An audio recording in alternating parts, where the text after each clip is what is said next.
Thank you very much, everyone, for attending. The title, this is really the launch event of a new report from the Create Centre in Glasgow entitled eBooks, Evidence and Analysis of E-Lending Markets in Europe, Competition Law and Copyright Law Perspectives. Many of you, I'm sure, will be very aware of the issues that libraries are presented with in poorly functioning e-book markets. These range from a refusal to license ebooks to libraries, through to disappearing books, through to an inability to have perpetual access to materials, so you're having to relicense year in, year out, and of course bundles, the inability to subscribe to titles which you would like, and having to therefore subscribe to titles which you're not really interested in, which move in and out of these large packages.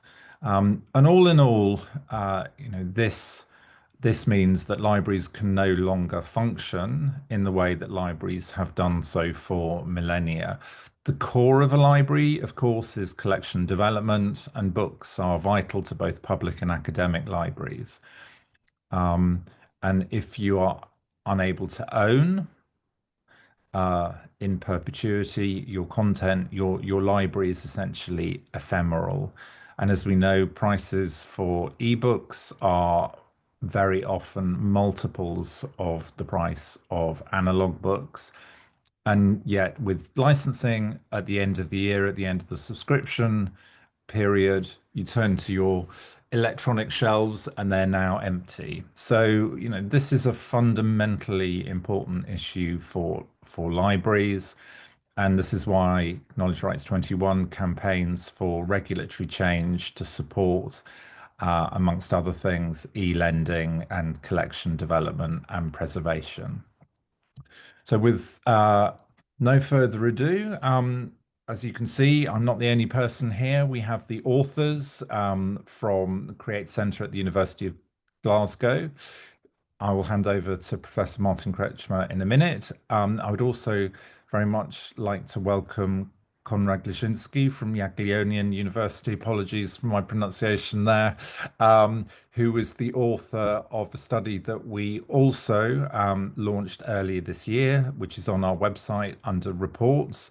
And Konrad's study is entitled Ebooks and Secure Digital Lending in Europe, in European Libraries, Comparative Analysis under National and International Law. So with today, we now have two studies which outline the issues with ebook markets, and both present solutions. The previous study, Konrad's study, is limited to copyright law, and we will hear today that the study from the University of Glasgow covers competition law, which is, I think, a new, unique angle, which we're very, very glad we've been able to achieve, but it also deals with copyright law. So with no further ado, I will pass over to Professor Kretschmer at the University of Glasgow. Yes, thank you, Ben, and hello, everybody. I thought it would be helpful just to introduce the team in the disciplinary context of our center. So some of you may know, Create is a national center of the UK based at the University of Glasgow. I'm the director, and we have typically interdisciplinary studies. So we still believe in evidence-based policy. And our studies often have a strong empirical element, which is, again, today represented by Kenny Barr, who's done the lead on the market study. So he's a cultural policy researcher with a strong empirical track record. And within the team, then we also have Magali Eben, who is a senior competition lawyer, who's currently in Brazil working with the Brazilian Competition Authority and the deputy director of Create. And we have Matteo Frigeri, who is at KU Leuven, But he was a copyright researcher at Glasgow during the first period of this project, and both contributed to the market study and to the first draft of the copyright study.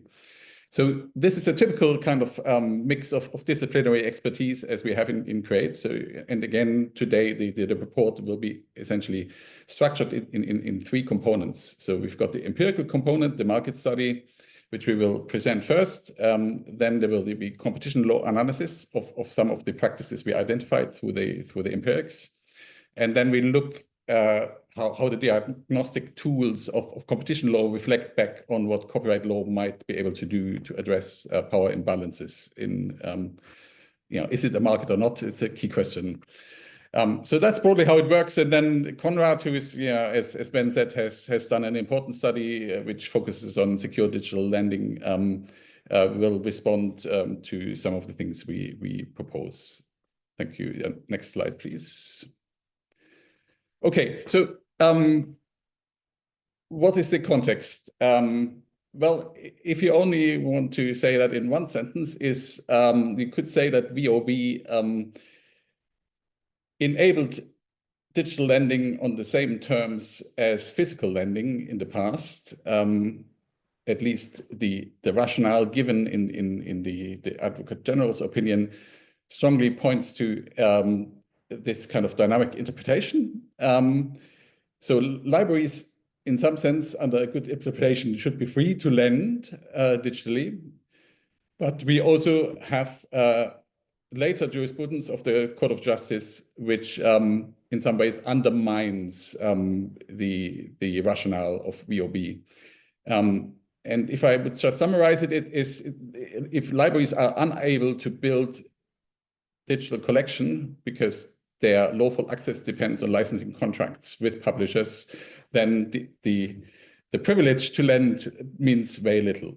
So broadly, that's the puzzle, which also leads to the unhappiness among many in the library markets about the current practices. So I give now the word to Kenny Barr.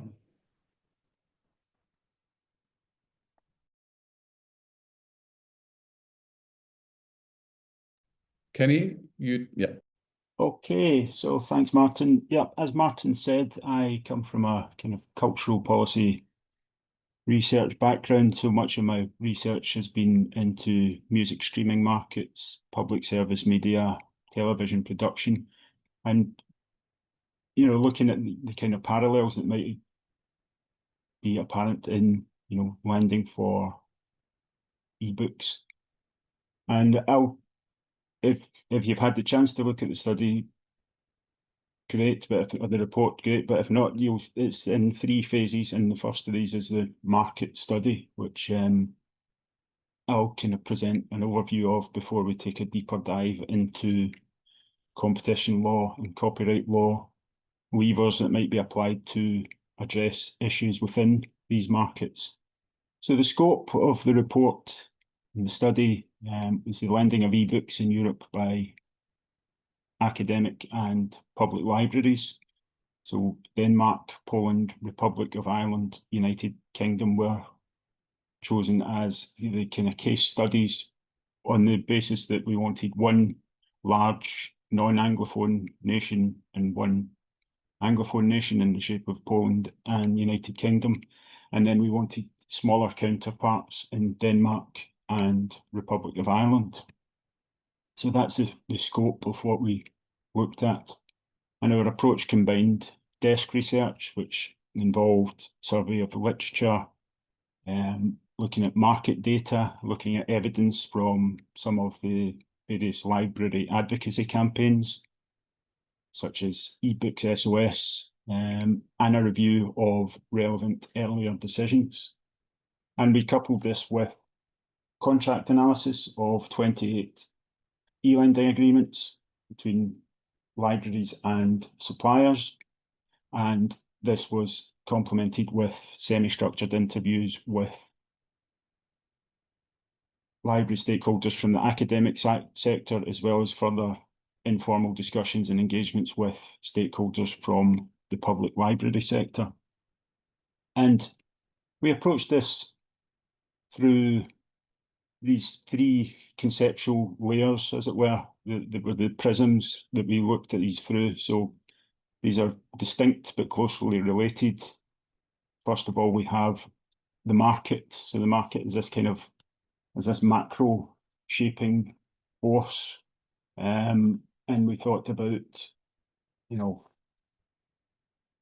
how are these markets structured?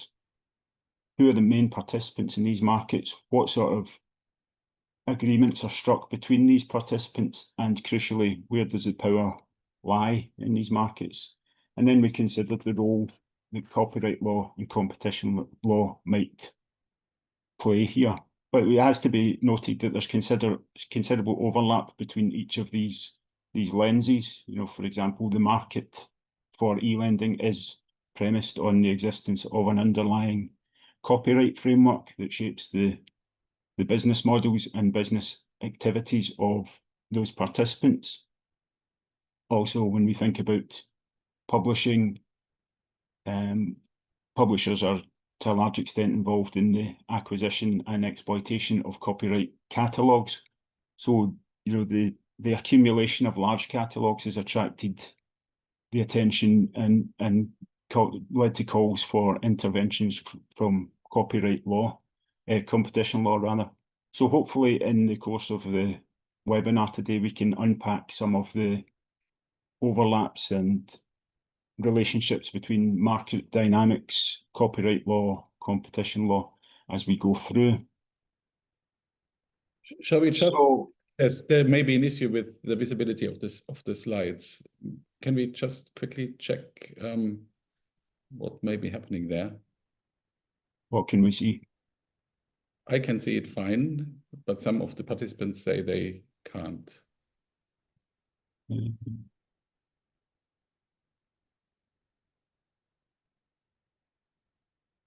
Okay, so it seems to be individuals. Okay. We should be on yeah, I think then you just continue, I think. E-lending market slide at the moment. Yeah.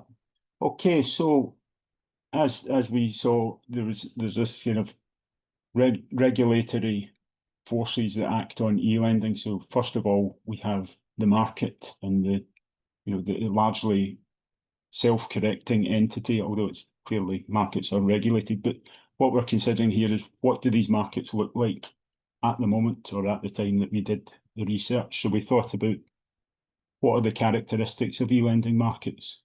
Who are the main participants in each of these markets?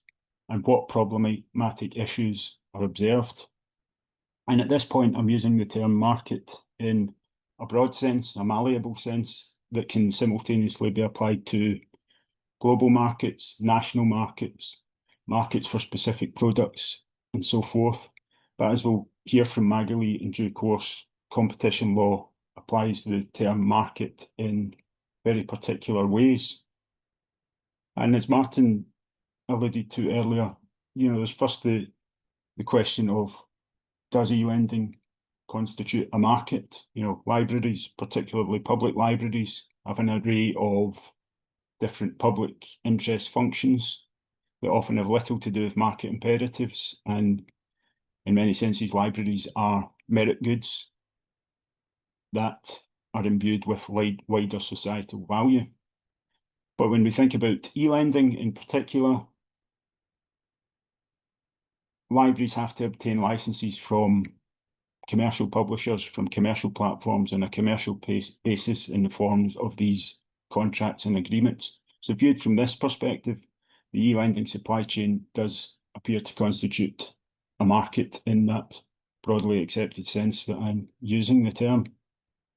So these markets are, as I said, we looked at academic libraries and public libraries, and they are clearly exceptionally complex and dynamic, but on a macro level, again, we can distill the main activities going on here into three main processes relating to the supply, distribution, and consumption of e-lending. So on the supply side, we have the publishers. On the demand side, we have libraries, which we've identified as being the consumers in these markets, albeit serving as proxies to some extent for reader preferences and demands. And in between these, we have various types of intermediaries, platforms, distributors, aggregators. And across both these sectors, there are some commonalities. You know, both are dominated by a handful of major publishers, which are in some instances components of larger media conglomerates. So there's a high degree of concentration, integration vertically and horizontally, so up and down the value chain. And another common factor, and in intermediaries, similarly, there is a high degree of concentration in that part of the market. And partly as a response to this, we've seen that libraries in both sectors have formed consortia for purchasing and licensing content in an attempt to generate benefits enjoyed by larger scale buyers in a market. But there are also markedly different characteristics in each of these markets in the way that they seek to build and develop the collections that they seek to build, their relationship with book suppliers, and the expectations of their patrons. So consequently, these can be characterised as two distinct markets, the academic library market and the public library market. So a key feature, distinguishing feature, is that in the academic sector, supplying libraries is a core business of what the major publishers do, and these large publishers dominate market share, certainly, though again, we will come back to the concept of dominance. Like market, it has different interpretations and different applications depending on the setting. We have, again, concentration in the intermediaries, with publishers also providing some platform services. So again, there's this evidence of vertical integration. But there are national variations in terms of the funding models. So some nations are publicly funded universities, some are fee-paying. So that brings into question to what extent are these markets or non-market actors. And in these issues, as Ben, I think, alluded to earlier, you know, there are particular issues, you know, academic books for high-demand textbooks, and problems around pricing, removal from bundles, and refusal to license for e-lending. And just quickly, you know, some of the distinctions of the public lending market, public library market. Again, there are a small number of large publishers that dominate the market share, but supplying libraries is very much a secondary concern for these publishers. And to a large extent, supplying libraries is viewed as a threat to book sales. So again, we have powerful intermediaries. This tends to be dominated in the English language context by Overdrive and Belinda, but we've noticed national variations in terms of national language publishers and country-specific platforms, such as eReal in Denmark, which is an example of where libraries have sought to, you know, find market resolutions to problems within these markets. So overall, we found that in each of the sectors, in each of the countries, for academic libraries and public libraries, there was some form of functioning e-lending offer. So the extent to which these function as they should is open to debate. But an area where there was a high degree of commonality is that libraries cannot e-lend content in the ways that allow them to assemble and maintain stable book collections, which contributes to the widespread dissatisfaction with e-lending among library stakeholders. So in our report, we seek to, you know, identify, before applying the competition law and the copyright law approaches to these, we sought to identify the main themes among the problems in contemporary markets. And the first of these is in respect of market structure. So these tend towards oligopoly structure, which means it's controlled by a small number of large operators that enjoy the lion's share of the market, which is a pattern seen across many cultural sectors, such as the music industries, for example, where the markets are populated by a small number of large-scale integrated operators, publishers, and aggregators controlling vast catalogues of ebooks. And this, in turn, has led to suggestions of imbalance in bargaining power, which might manifest itself in take it or leave it negotiations. And there's also pronounced information asymmetry in terms of the data available to platforms and publishers not necessarily being available to libraries. And in turn, this feeds into licensing concerns. You know, building the market structure is seen to shape the conditions imposed on libraries in terms of restrictive licensing. So we have a situation where libraries are compelled to negotiate terms with these very large, very powerful, vertically and horizontally integrated firms.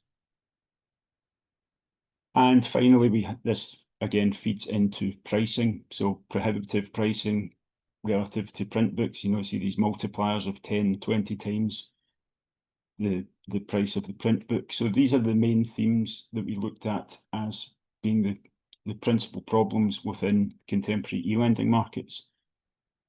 But now I think I will hand over to Magali, who will, you know, introduce some of the competition law considerations as we look at these and seek to, you know, unpack these issues. Okay. Great. So I'm the competition lawyer in the room, and before we delve into the analysis of conduct under a competition law lens, I thought it was important to just take a few minutes to really set out what competition law is. And this is important because competition law is often asked to do a lot, and sometimes it's not asked to do enough. And partially that's because we don't always know what competition law can and cannot do. So in a broad sense, competition law is here to prevent the misuse of market power. So in a broad sense, the misuse of power that big companies possess, but it's actually a little bit more technical than that. I'll come to that in a second. So the misuse of market power in a way that distorts competition on the market. And this is really important, this element of competition, because it implies that there is economic activity not just in the companies that are being brought under the scope of the law for misconduct, but also in what is being harmed. So it really is about harm to economic activity, competitive economic activity. And I think this is a sticking point, so I will come back to it. Broadly, there are three different categories of rules in competition law. So there are rules that prohibit a single company from misusing its power, its dominant position. There are rules that also stop cooperation between competitors that might be harmful cooperation. And then there's scrutiny of big purchases, mergers, and acquisitions. We decided to focus on this first set, the abuse of dominance set, because the conduct that we saw, that we identified, really seemed to have some overlaps with the conduct that can be found to be problematic under the prohibitions on abuse of dominance. And so this is what we focused on, and we will come back to that in a second. But what is important, I think, is to note that just because a company is big and seems powerful in their relations with other actors, that doesn't mean it is considered to be powerful in a competition law sense. And this can be problematic, because if you want to bring a case under abuse of dominance, you need to show this power fits the market power aspect of competition law. There are a few aspects here. So first, you need to show that there is economic activity. Second, you need to show that the company that is this economic activity, the organization that engages in this economic activity, has dominance. Now, to show dominance, you need to identify a market. And as Kenny already said, what we might consider a market routinely in ordinary language does not equate to a market in competition law sense, which is a much more technical way of looking at it. So not only do you first need to define that market, you then also have a technical aspect in assessing whether there is power in that market. Just possessing exclusive rights, as for example, copyright gives you, does not equate to dominance. So I know that we often talk, especially when we're talking with people interested in copyright, about exclusive rights and the monopoly that copyright grants. But a monopoly under copyright language does not automatically mean there is a monopoly or even dominance in competition law language. And this can trip us up sometimes. You need to find this technical market, and then you need to show that a numerical threshold is met. This numerical threshold, the market share, is 50% of that market. A company needs to possess 50% of all the sales in this defined market. And this is a proxy for establishing dominance. There are much broader, more technical definitions of dominance, but it tends to be that we go with this proxy of market share. I'm setting out the scene here, and then I'll talk to you about whether I think this could be met in the context of e-lending. Then when you've established this, that's when you can start looking at the conduct. And so we have done that. We have identified some conduct, and we've tried to figure out whether they could fit in a competition law analysis. It's not enough to identify this conduct. You also need to show that this conduct is harmful. And here, there are two different ways of showing harm in competition law. And some of them are more promising for us than others. You can show that harm exists in the form of exclusion or in the form of exploitation. Exploitation is rare as a case, but making a comeback in a way. Exclusion is about really direct harm to competition. When you reduce the amount of competition, the intensity of competition in the market. This can be, for example, when a powerful company manages to push out its rivals or to push out companies in another market so that they don't compete with each other. This requires clear economic activity in the entities that are being harmed, and it requires a clear competitive relationship. Exploitation is a little bit broader. With exploitation, you could bring a case if a powerful company harms its customers, its suppliers, its trading partners. The sticking point here, however, is that bringing exploitation cases, at least at the European Union level, is relatively rare. And if those cases are brought, the question is how much the damage has to be to a competitive relationship and how much competition doesn't really matter. There are two ways to interpret exploitation. You could look at exploitation as, well, there is already not enough competition. These companies are powerful, and thus they can harm customers. So this should be a problem to begin with. But there are some people that say, well, not only does there have to be a lack of competition that enables abusive conduct, but there also has to be harm to a competitive relationship. I am hopeful that we can have a broader interpretation because that would open avenues for e-lending, but it is rarer. But I will come back to this because this is just kind of giving you a context. Because if you try to understand why it's difficult, Kenny, could you move to the next slide? Think about e-lending. Think about the players that Kenny set out. There are some questions on economic activity. First of all, I think it is fairly obvious that publishers and e-lending intermediaries, that they are all engaged in economic activity. They provide goods or services, they are engaged in commercial conduct, there is no real question there. But are libraries engaged in economic activity? Now, the most important question is whether publishers are, because if publishers are engaged in economic activity, we can bring their conduct in the scope of competition law. But whether libraries are engaged in economic activity does become a question later on in the analysis when we try to figure out what the harm is. Is there a competitive relationship that is being harmed? Because this might be a sticking point to bring a case. And it doesn't sit so comfortably because libraries, even if they were to engage in economic activity, they also have a far more important task, a public service task that is being jeopardized by commercial conduct. Whether libraries engage in economic activity, in the report, we talk about the fact that you could arguably say this when it comes to academic libraries, because they are part of universities that tend to compete for students and so on, but that it's a little bit more difficult for public libraries. The first thing that is good, though, is that it's clear that the conduct that we look at, the windowing, the licensing issues, is done by economic actors, the publishers, the platforms. But then the second question for competition law is, what are the markets here? What markets are we looking at? And Kenny was talking about markets in broad terms. But for competition law analysis, this is actually far more nuanced. It's about demand and supply substitution. I won't bore you with that. But in the report, we try to assess whether there could potentially be relevant markets for the purpose of competition law. And luckily, we assume that there can be. Ultimately, these are discussions that would have to be engaged in by a competition authority because the definition of a relevant market is case specific. It's really, really specific to a single case and a single type of conduct. But some of the things we suggest is that there might be very specific markets for core textbooks, for example, when it's about academic libraries, because core textbooks are so essential for the activities of teaching that academics like me tend to not want to get another textbook as an alternative. This actually helps to make an argument that there is a very specific market in the sense of competition law, because if I, as a teacher, do not want to accept an alternative to the textbook I want, that justifies potentially defining a market around a very narrow subset of books, textbooks. That would help us. Why would that help us?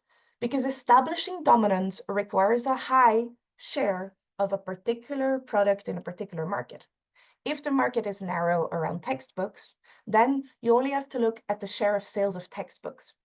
If the market is all academic textbooks, then you have to look at the share for all academic textbooks, which tends to dilute the share of sales of a single publisher or a single platform. We tried to look at the available statistics out there to establish whether there is information on market shares that will allow us to establish dominance. Unfortunately, the statistics that exist are unhelpful. They are unhelpful because, first of all, they indicate for both public libraries and trade books and academic libraries and academic books, lower shares than this 50% threshold that you need for competition law. But this doesn't tell us anything because the statistics that exist are based on very large sets of data on books. That means they aren't narrowed down to the subsets of books that might make up the relevant market. We don't have statistics, for example, on the share of bestsellers or the share of core textbooks. We don't even have clear statistics on the share of ebooks alone, because a lot of the statistics out there aggregate print and digital. So it doesn't tell us enough. If the shares for publishers aren't, however, enough to bring a case of dominance of a single publisher, the fact that these are oligopoly structures, like Kenny talks about, might still raise a question whether together they exercise dominance as a collective. So there are some avenues to explore here that a competition authority could take up. When it comes to intermediaries, the platforms like Overdrive, it's a little bit more straightforward. The UK's competition authority, for example, already found very high shares of around 40% in the markets for e-lending platforms. So there is a lot more indication here that the shares might be high enough to indicate dominance. Even then, there will be additional factors that have to be considered, like barriers to entry. So it's quite a complicated economic analysis. One of the things that I want to propose, though, is to not stick to this technical dominance criterion, because it is fairly evident that there are imbalances in power between publishers, platforms, and libraries. Imbalances in power might open the door to bringing cases of abuse of economic dependence. Now, it's important to understand that abuse of economic dependence is not something that is looked at the EU level, but some national competition laws, like in Germany, like in France, do consider abuse of economic dependence in their competition laws. So there might be an avenue there. Then the last big challenge, and it's a big challenge, is the harm. So I told you when I was looking at the previous slide that in order to bring a case of harm under a competition law analysis, you need to show that there is either exclusion, so direct distortion of competition, reducing the intensity of competition, or exploitation. If you want to bring a case of exclusion, you need a competitive relationship here. You need to show harm to competition. So you need to either show that there is a competitive relationship between the libraries and the publishers, so that the publishers or the platforms consider these libraries to be a competitive threat. And to some extent, we've heard this from publishers a little bit, that they consider libraries to be a competitive threat. And this seems, in a little way, this seems silly as an argument. But if this argument is made, if publishers say libraries are a competitive threat, then their conduct could be seen as being intended to harm competition. So there might be an avenue there. Another question could be whether there is a competitive relationship between libraries. Are libraries being impeded in their ability to offer services to their readers that put them in a stronger position towards other libraries? But again, this isn't really a natural fit with the public service mission of libraries. And then there's exploitation. And here again, the question is how much we need a competitive relationship to bring this case, but we will come back to that. Kenny and I will go through different types of conduct that we saw, and we can look a little bit at how this might fare under competition law lens.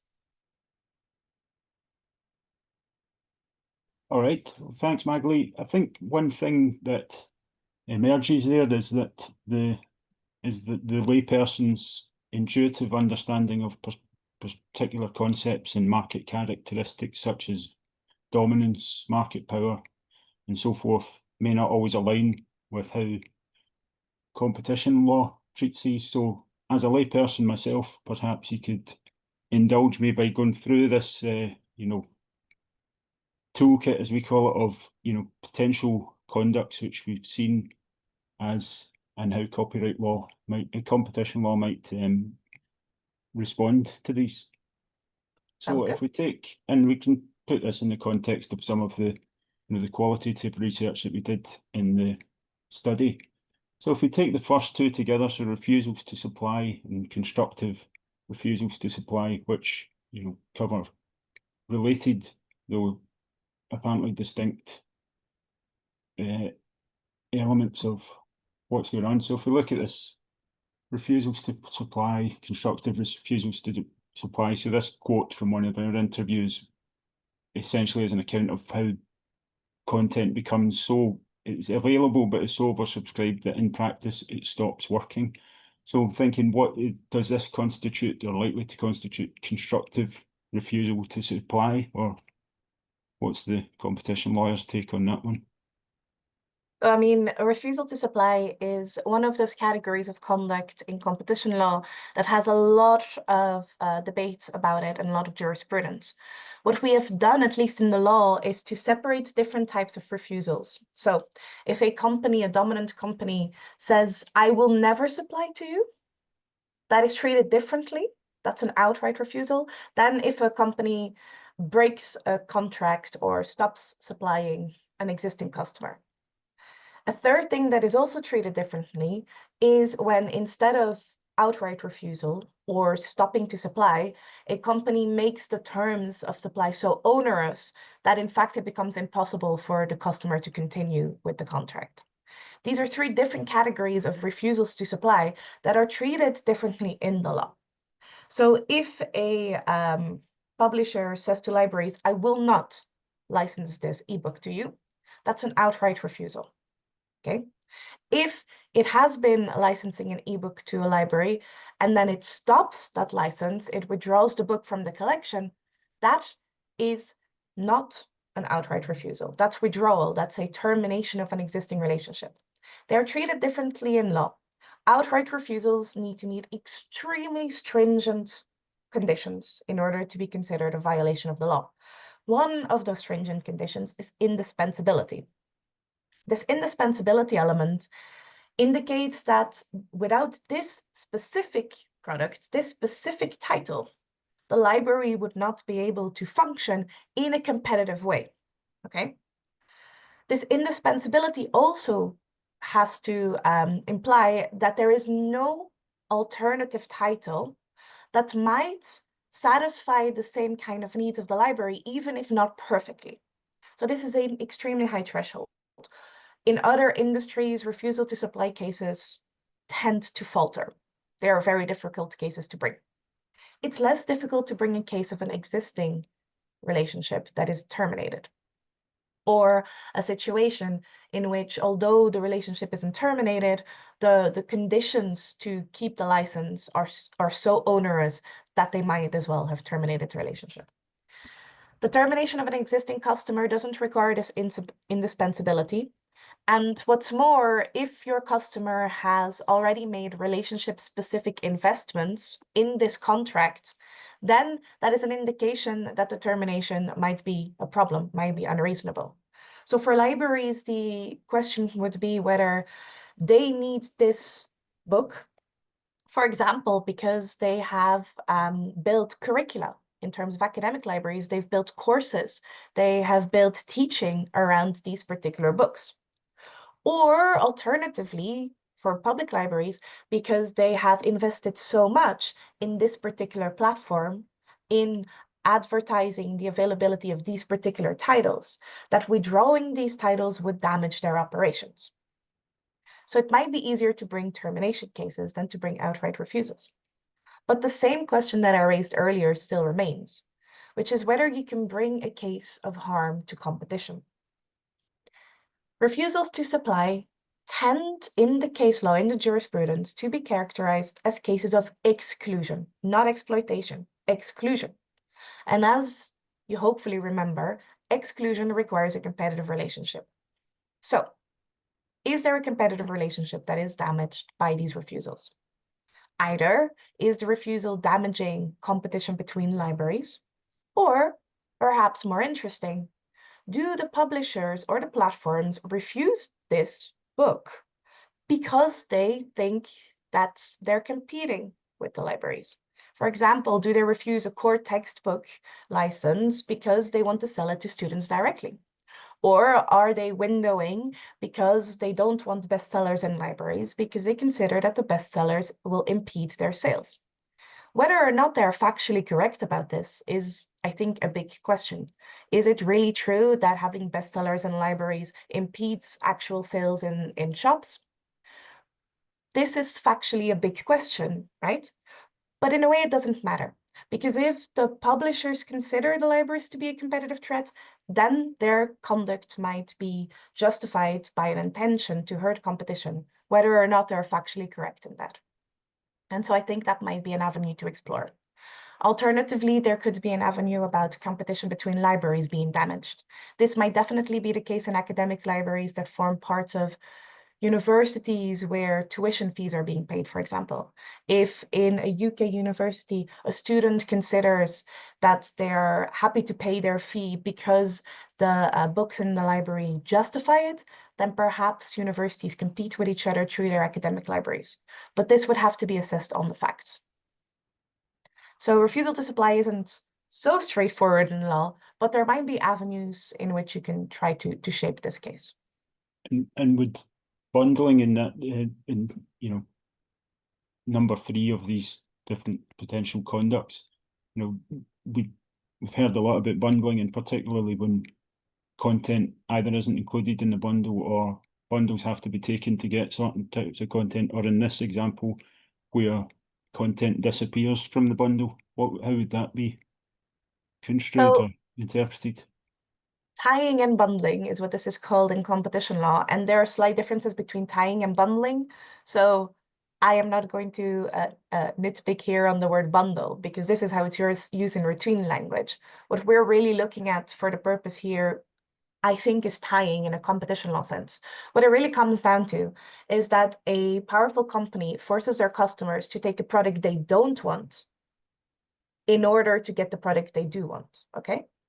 And this is problematic in competition law, but only if the customers are being forced to get products they do not want, and if customers do not have choice.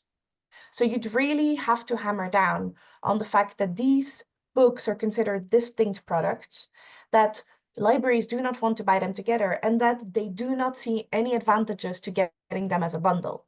And this not having any advantages of getting them as a bundle, this would be a very big sticking point to bring a case.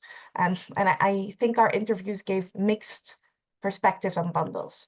So you'd really have to, as a competition authority, really go into the weeds here to try to figure out what libraries really think about bundles.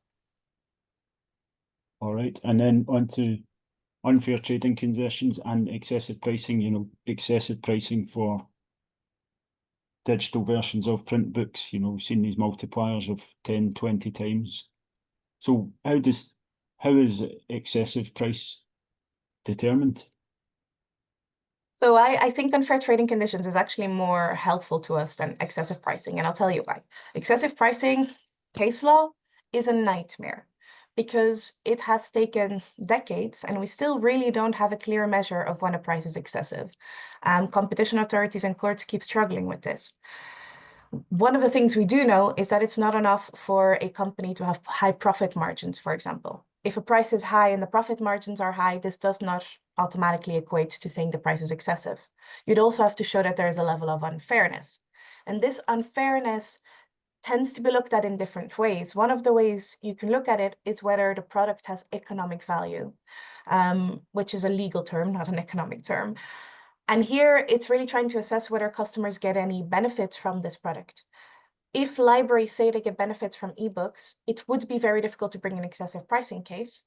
You can't naturally compare the price of print and price of digital because they have different costs associated to them and different usage. And so this is not a very clear avenue. I know that the price of digital is sometimes 10 to 20 times the price of print. This would indicate to anyone with common sense that there is a problem, but that doesn't necessarily translate into competition law saying there is a problem, unfortunately. What might actually be a more promising avenue is unfair trading conditions. Unfair trading conditions is an area of jurisprudence that lay dormant for a long time, but seems to be making a revival. And in unfair trading conditions, the question isn't exclusion, but exploitation. Whether a company is powerful because it doesn't face a lot of competition, and as a result, it can impose onerous, disproportionate conditions on its customers, okay? And so, if it can impose onerous conditions on its customers, and it has no reasonable justification for that, this could be a competition law issue.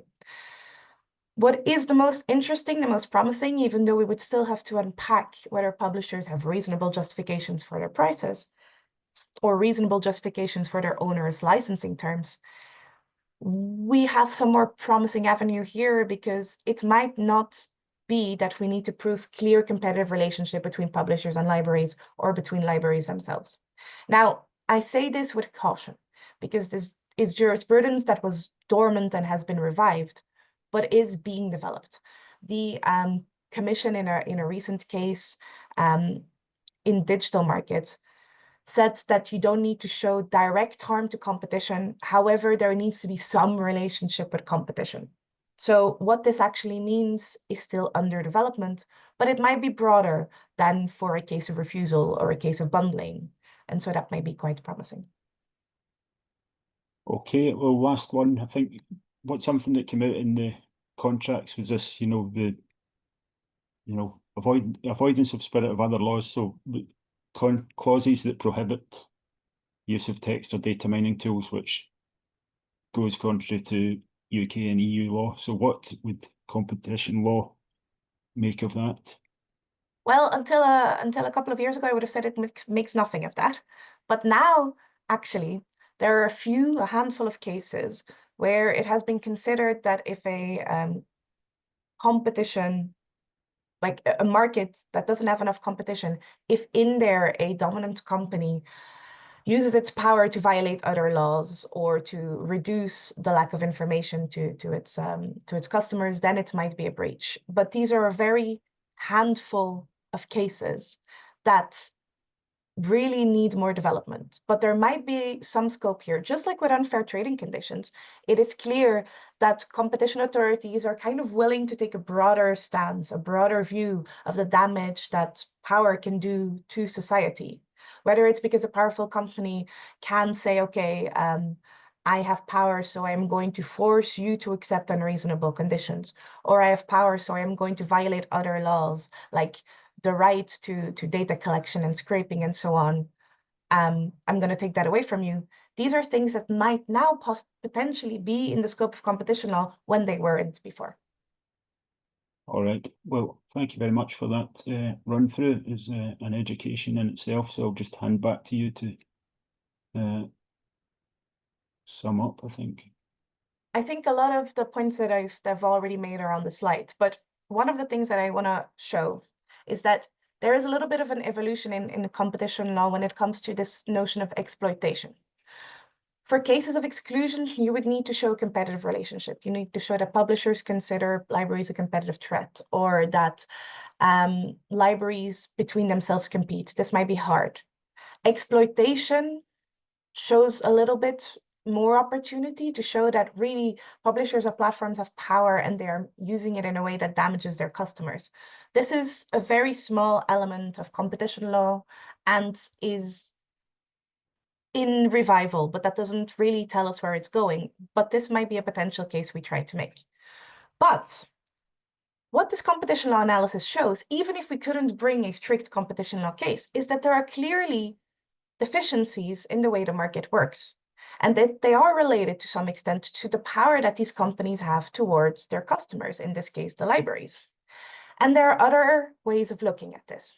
So yes, their conduct relates to conduct that is abusive under competition law, but these conducts also relate to the way new areas of law are being developed, like the P2B regulation or the DMA, which I'm not going to go into in detail.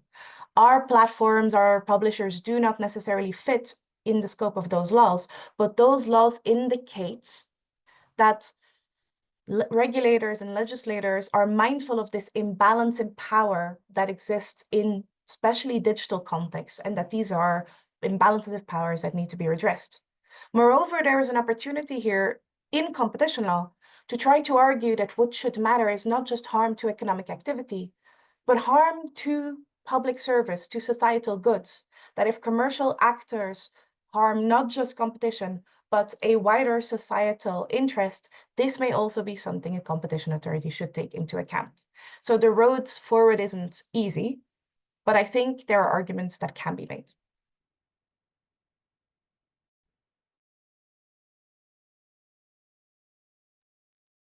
Okay, so thank you very much. I will try to be a bit quick to also to leave time for our policy recommendation and for Konrad's response. So here I will try to give a bit of the context on copyright, because the copyright system is supposed to promote economic, but also the cultural objective. So when we look at the cultural dimension of e-lending, I think it's a useful tool and to consider. So let's start. We will look at how e-lending and lending of printed and digital books is regulated in Europe. And I will also always try to focus on the distinction between the acquisition of copies and the act of lending itself, which are two separate relevant acts. So when we look at the acquisition in the print world, libraries can buy books or receive it as donations. So they also can access the retail market on the same level as consumers, or buy them in the secondary markets, relying on the exhaustion of the first sale of a book. So to sum it up, they have different ways to access these copies, and the lending itself is not priced in the price of this copy. So now moving to e-lending, this is not covered by copyright because it's a temporary nature and there is no transfers of ownership, which would be the latter condition for the distribution right. Instead, what they did is they introduced in the lending directive at the European level the possibility to member states to introduce lending schemes that allow libraries to make these books freely available to the public and pay a remuneration to authors. So it silos the lending from these kind of market forces that we have explored in the past minutes, and also it kind of prevents issues that has been highlighted before. So on EU policy, on whether this should also apply to lending, it's we have several evidence to show that the Commission has been thinking about it as an option. Whether it actually applied, so the legge lata by the law as it was enforced before VOB, there were several reasons to point to the fact that it was actually, e-lending was not. So e-lending as temporary digital making available of books was not considered to fall within the scope of the directive. It was instead part of the communication to the public right. This is why the VOB judgment is such a leading judgment, and it has been explored by the Centrum Cyfrowe and Konrad more in detail, so we'll try to go very quick on that. But it's just to say that it's a departure from the status quo, but it leaves also what is a problem. There is a problematic aspect of this judgment, which is the answer to the third question, where the Court of Justice stated that the copies made available for e-learning needs to come from a lawful source. So, but what does it mean in practice? Because obtaining a copy is a separate copyright relevant act. The lawful of the copies therefore derives either from the concept of the rights holder or from the reliance on exception and limitations to copyright. So looking at the current legal framework, there are some problems, especially on relying on limitation of expression. This is first that they are unlikely to be able to support an e-learning system that is comparable to what we have in printed books in all its form and shapes. Second, it would require in almost all cases, with some exception, of course, legislative intervention at the national levels. And third, the reliance of on this limitation is surrounded generally by legal uncertainty. There are arguments that would suggest it can be used, and also some arguments against that. And there is also a level of variation when we look at across member states. So as you see, this is a problem essentially that has been also created like copyright by granting such extensive rights to rights holder when it comes to the digital counterpart of e-lending. So our solutions are not exclusively in the copyright field, but they are also look at that and rely on the flexibilities within the copyright system to propose and offer some policy suggestion. And with that, I will hand the word to Martin for our policy suggestions. Okay, so my challenge now is to bring this together. So Matteo essentially says that the jurisprudence as it evolved on the copyright side has run itself into a corner. So while VOB tries to encourage e-lending on the same terms as for physical books, the requirement for lawful access basically gives superior governance to the supplier relationship, which is contractual. And that leads to the problematic practices we've seen. So then looking through the toolkit of competition law, we have now a much clearer understanding what the problematic practices are. We lined out 7 of those. And we've seen that they are tricky to address under the concepts of competition law. So we see that they're problematic. There may be an avenue under some of those, but clearly it's not a straightforward enforcement action. So what we suggest in the report is that the most straightforward way is to look at a better understanding of the problematic practices, which we can now support empirically, and then get copyright law out of the corner in which it has led itself. So what we are suggesting is there could be 3 ways in which copyright law could address the issues we heard. So the first one relates to the clarification of what is a lawful source. The second one directly regulates contracts. The third one limits exclusive rights. So I do one by one each of them now. Kenny? Yeah.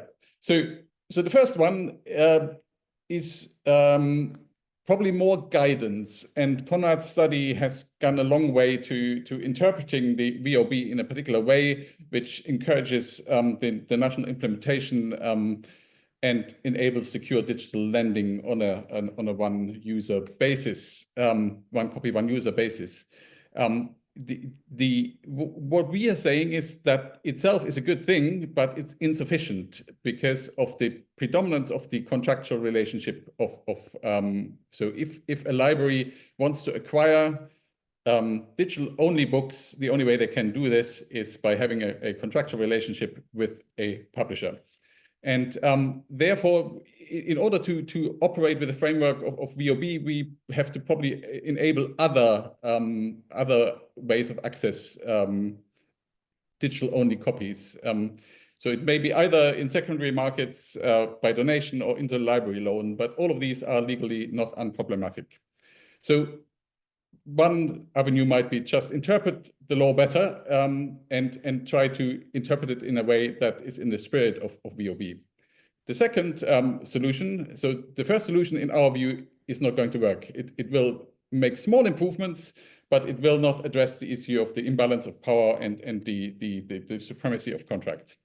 So if you want to regulate contracts directly, that can be done in different ways. There are certain models in European copyright law already, for example, on cross-border teaching, that if there's no specific license available which enables to meet the function of a library in a fair way, you could then kick in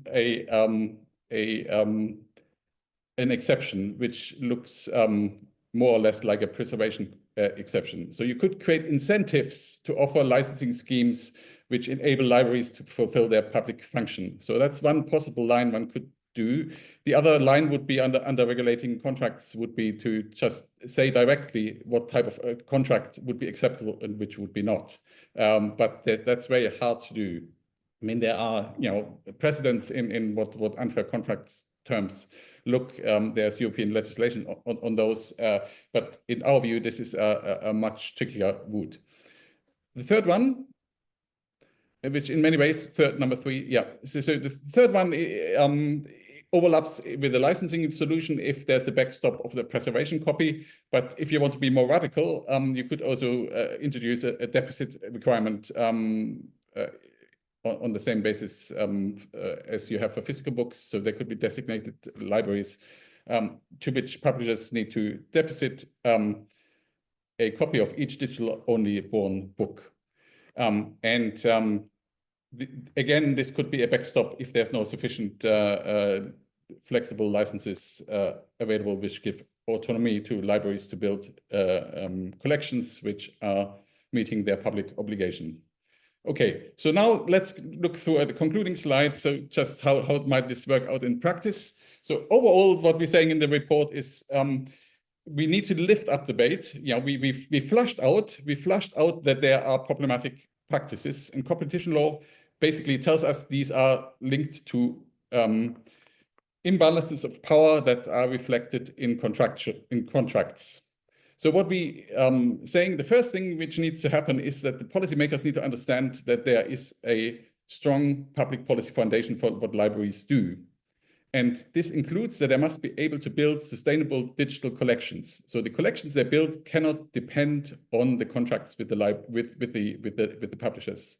They need to have autonomy, and they need to decide what is a collection which meets their public obligations. We need a better understanding of the VOB principles, and that in some ways is on the way, but many of the national associations are quite risk averse. But there's certainly something which can be done immediately, which enables a greater variety of digital lending to take place.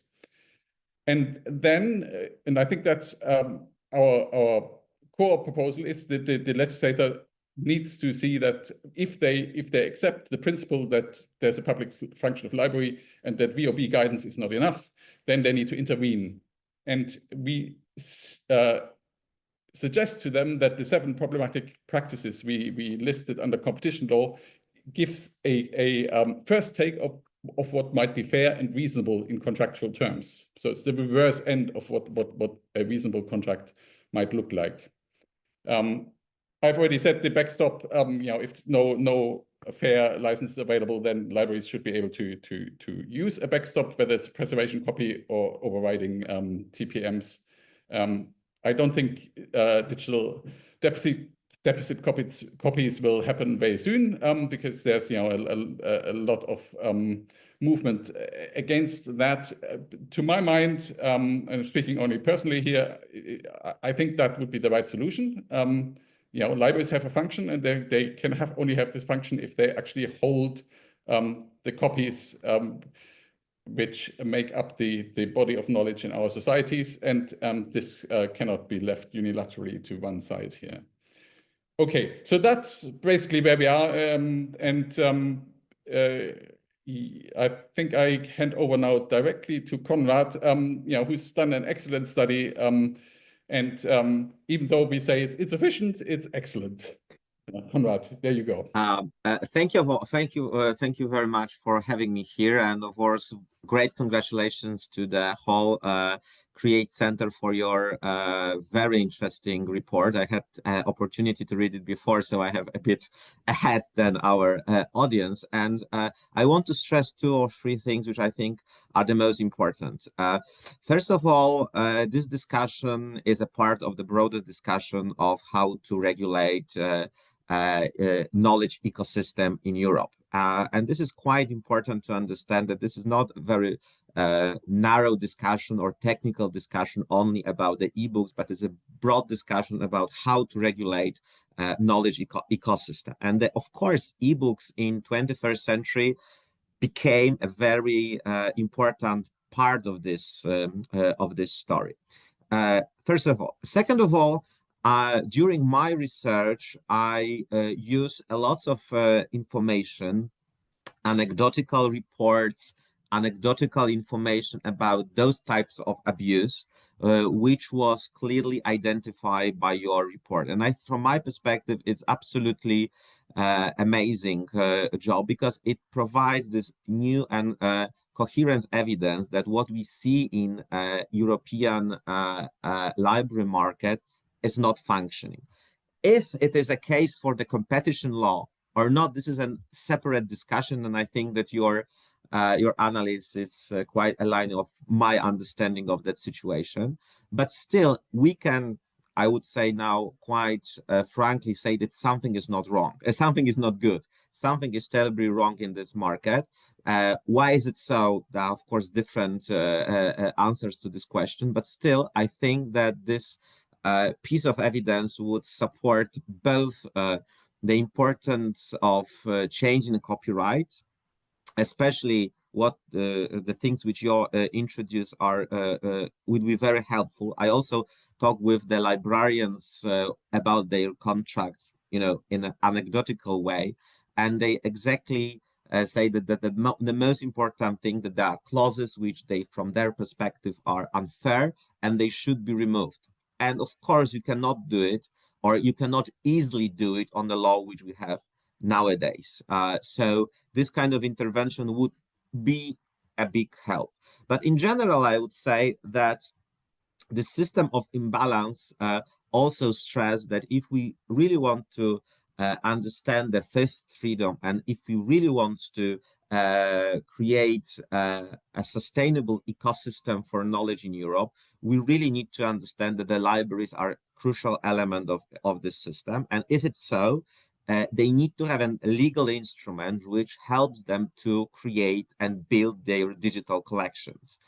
All those threats which you mentioned, especially when it comes to not licensing particular books or withdrawing particular books from the licensing schemes, are unacceptable from the perspective of creating a sustainable source of human knowledge. It is not situation, it is not possible that we don't need to have this kind of fire of Alexandra Library, but we just have this kind of, unilateral decision of the of the publisher to withdraw a huge amount of the human knowledge from the access.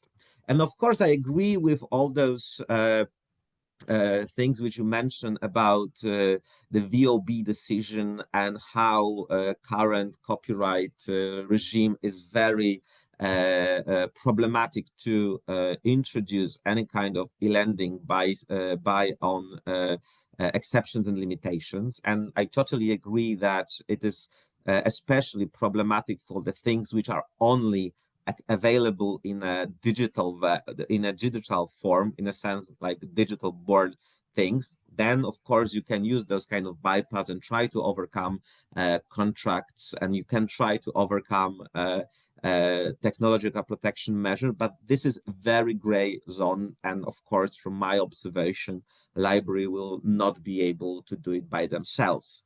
And that's why this my report, which provides this kind of very narrow and provisional model, I would say, this secure, independent, secure digital lending, which is in fact based on possibility for the library to digitalize paper books, so those books which are not covered by those TDMs and contracts limitations, and then e-lend them in the spirit of VOB decision. I think it's an important way to be explored by the libraries in the different countries. We try to show in our report which countries and why, from our perspective, are more well suited based on what regulation they have to introduce those kind of mechanisms. But at the end, I agree that this is only a very narrow and very small mechanism which only can serve for some type of contents, and it, of course, it is not a path to create this kind of sustainable ecosystem based on digital collections for the libraries. So from that perspective, of course, if we are not be able to translate those findings into a real change in law, of course, we will still be in the same position, and from time to time we'll end up with some kind of new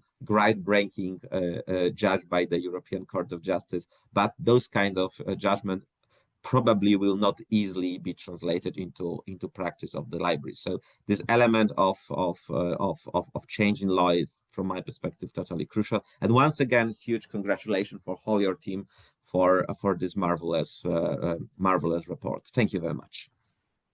Thank you very much, Konrad. And again, yes, I'd just like to add my thanks to the team for this study, and of course to Konrad's study, which we launched earlier in the year. So just sort of taking a step back, and please do put questions in the chat. Libraries have expressed their frustrations with ebooks for from my experience, at least 2 decades. And I think the value of the Glasgow study is by sort of bringing a competition legal lens from a competition law perspective to the things that we're seeing, like excessive pricing, like unfair trading conditions, unfair terms and conditions, where libraries are expected to or forced to sign contracts with high prices, with unfair, from our perspective, terms and conditions in them. I think there's a lot of value in the way that we can look to competition law to say, well, these issues are understood and identified by this body of law. However, I think in terms of solution, Magali, correct me if I'm wrong, what we're really looking at here is sort of a systemic market issue. And what competition law does is it brings solutions really to the uncompetitive actions of one player only. And that, of course, might have a spillover effect, because other market participants might look at any such action, which will take years, of course. So it might lead to some kind of rectification of poorly functioning markets, but it's sort of one conditional based on another conditional based on the acts of one player, whereas what both reports do nicely is present a systemic issue. And just to quote Konrad, which I think was brilliant, as he said, all this creates a situation where it's very clear that something is not right in this market. So both studies put forward copyright law interventions which can help. And I just wanted to loop back to something that Magali said is, we do see a new wave of what I would class as competition law informed legislation to deal with gatekeepers. And in that instance, those gatekeepers are the large platforms. So I am not particularly informed in terms of the genesis of things like the Digital Services Act and Digital Markets Act, which do regulate gatekeepers who, as we've heard today, are actors in a poorly functioning digital markets. I'm sure the Commission was concerned around abuse of economic dominance, unfair trading conditions, which is leading to a poorly functioning market. So I think, that is, as libraries, another area that we can start to put pressure on policymakers to say, copyright law is one area where regulation around this can help and help quickly, but actually we can look at this new area of competition informed law, and we can start to see solutions there. So I think in aggregation, both studies indicate that we have kind of multiple pressure points with policymakers of how we can take the debate forward.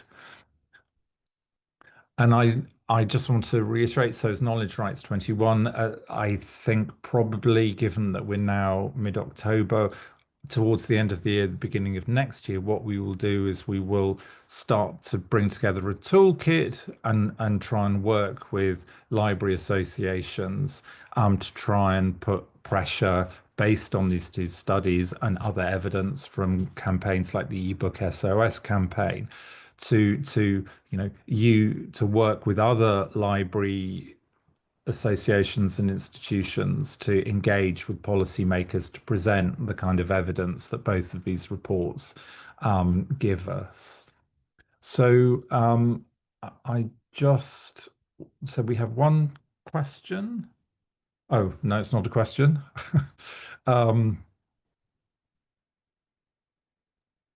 Martin, you would want to say something on what the new competition connected interventions may be able to do.